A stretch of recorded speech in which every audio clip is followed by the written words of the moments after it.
হ্যাঁ, শুনতে পাচ্ছি। জি বলুন। হ্যালো। কিভাবে ভাঙাবে? হ্যালো। হ্যাঁ হ্যাঁ, শুনতে পাচ্ছি, বলুন।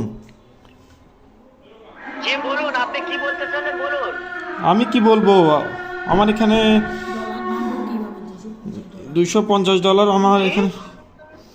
এখানে আপনি কি বল? হ্যাঁ, $250 পাইছে। পাইছেন। মেসেজ একটা তো আসলো, এখন তো আমি তো কিছু জি বুঝি না। আপনি ওটা যখন 250 আমাদের এখানে $250 দেওয়া হয়েছে। আপনি যখন ইসলামিক ফাউন্ডেশন ব্যাংকে যাবেন, ওখানে গেলে আপনারা এনআইডি কার্ডটা নিয়ে যাবেন। এনআইডি কার্ডে আপনাদের জন্ম সালটা নেবে, এনআইডি কার্ডের নাম্বার নেবে। নেওয়ার পরে ওখানে আপনাদেরকে যে ডলারটা ভাঙিয়ে দেবে, ওখানে আপনারা $3000 জমা দিবেন। জমা দিলে তখন আপনাদেরকে ব্যাংকে থেকে টাকাটা আপনাদেরকে ডলারটা ভেঙে দেবে, বুঝতে পারছেন? তাই না? আর আমাদের এখানে অফিসের এখানে আমাদের স্যাররা আছে, বড় স্যাররাও আছে, তারা ডলার